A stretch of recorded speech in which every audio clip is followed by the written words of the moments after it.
الصلاة والسلام عليك يا رسول الله. الصلاة والسلام عليك يا حبيب الله.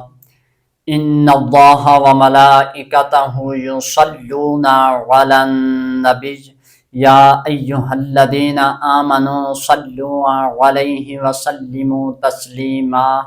بے شک اللہ اور اس کے فرشتے نبی صلی اللہ علیہ وآلہ وسلم پر درود و سلام بھیجتے ہیں۔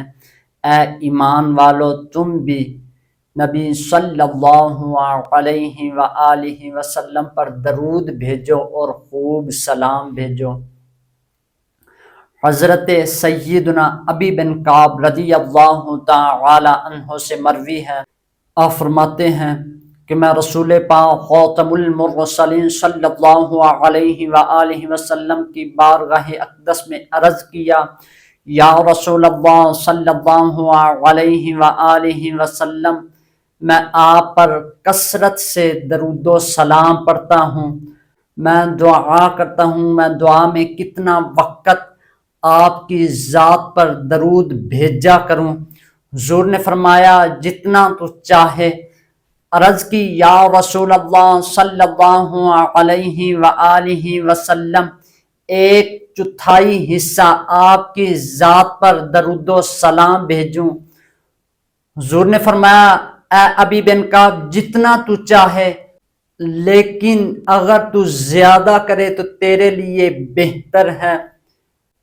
عرض کرتے ہیں یا رسول اللہ صلی اللہ علیہ وآلہ وسلم، نصف حصہ آپ کی ذات پر درود بھیجوں، نصف حصہ دعا کروں؟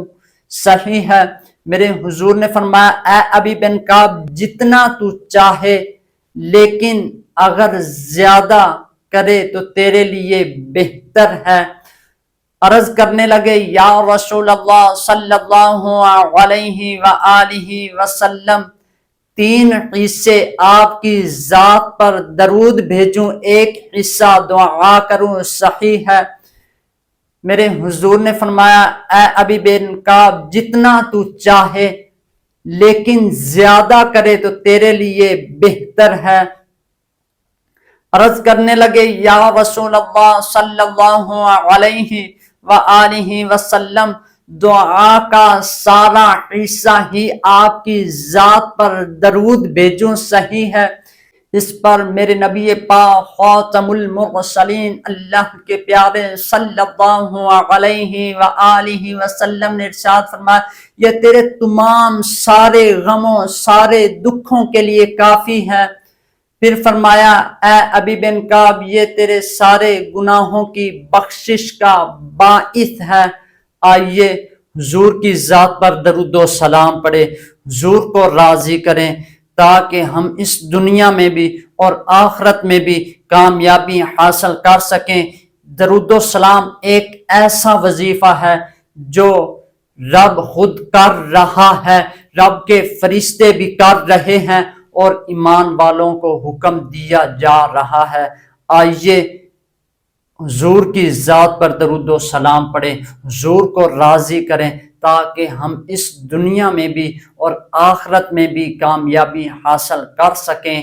وَمَا عَلَيْنَا إِلَّا الْبَلَاغُ الْمُبِينُ۔